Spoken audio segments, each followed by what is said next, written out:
Eto, matindi po ito. Mukhang pumapabor talaga yung mga congressman na kahit yung resulta at record sa kanilang investigation tungkol sa human rights violation ay pwede raw gamitin at pwedeng makuhang record ng ICC, prosecutor o yung nag-iimbestiga tungkol sa controversial na ito. At isa ho ito sa mga niliwanag ng mga kongresista sa regular press conference niyan sa Kongreso. At nandyan po si Congressman Dionisio ng Maynila, Congressman Suarez ng Quezon Province at Congressman Ace Barbers ng Surigao. At yung sinasabi ni Congressman Fernandez ng Laguna tungkol diyan sa paggamit ng mga dokumento at record. Aba, pakinggan natin ito. Kakaiba po ito, ha? Pakinggan po ninyo. Human rights na pwede raw pong gamitin yung magiging tanong ng media. Ng probe ng human rights sa probe naman ng ICC against sa former President Duterte.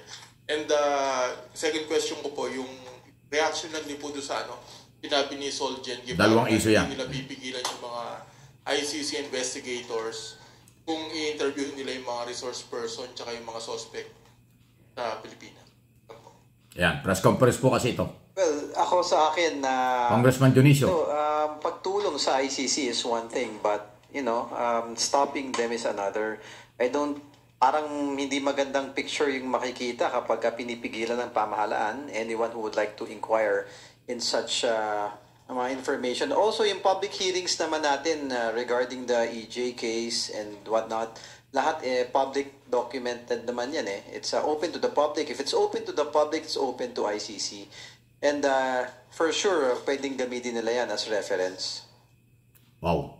Along the same line, dun sa sinabi ni Ernix, kaya nga sinabi natin ng public hearing, para po sa lahat ito. At ang mahalaga na pag-uusapan po natin doon, yung issue at nakikita po natin ang lahat ng mga anggulo at nabibigyan natin ng pagkakataon na makapagsalita at makapagpaliwanag yung ating mga resource persons. So, I do concur with the position of Congressman Dan Fernandez that it can be used, but that not only by the ICC, but anyone for that matter, for as long as it will seem valuable for whatever endeavor they might want to proceed with.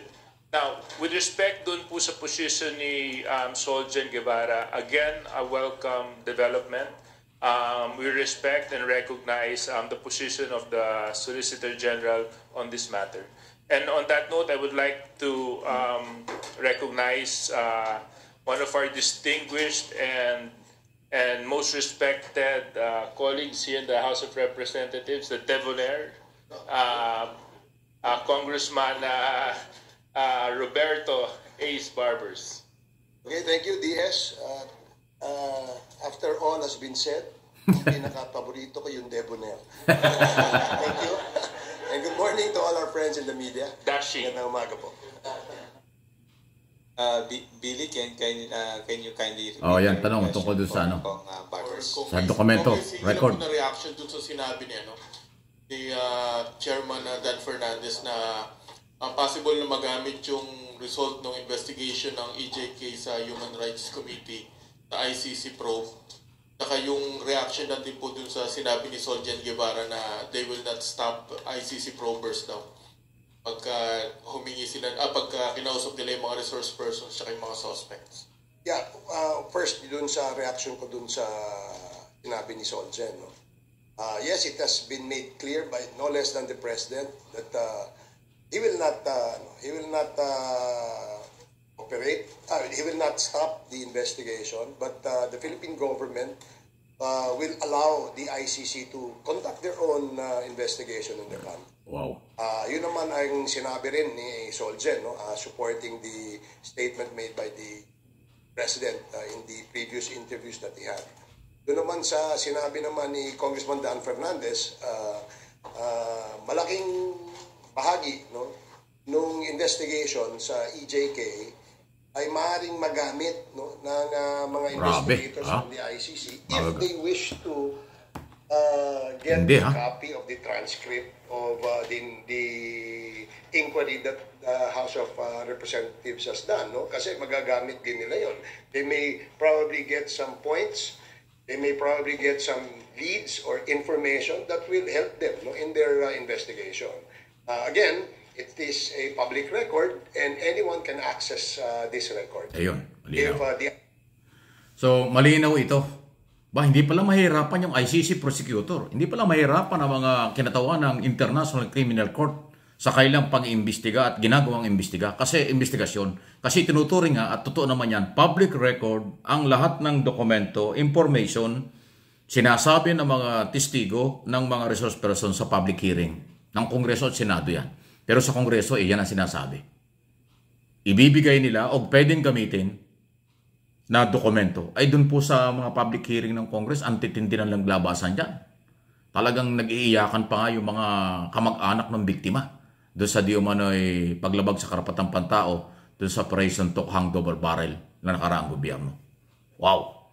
So pagka ganyan, tulad ng sinabi ni Guevara, Solicitor General, abogado ng gobyerno, na natapik na rin natin yan, hindi kayang pigilan at hindi pipigilan ng Philippine government ang mga ICC prosecutor. Katunayan, nagpaalam na,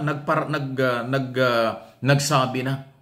Nakikiusap nga daw po ang ICC prosecutor na tulungan sila ng Philippine government. Ang desisyon ng Philippine government, sa ngayon, hindi nila tutulungan. Pero, hindi sila makipag-coordinate. Pero, hindi nila kayang pigilan. Dahil alam nilang hindi pwedeng pigilan ang ICC. Pagkatapos ngayon na sinasabi ng Kongreso, ay okay lang gamitin ang kailang mga record sa 4 o 5 hearing na yata. Antitindi po nung lumabas doon sa hearing. Sabi ko nga sa inyo, itinuturo ng mga kamag-anak ng biktima ang mga gumawa ng karahasan sa kailang pamilya ng panahon yon.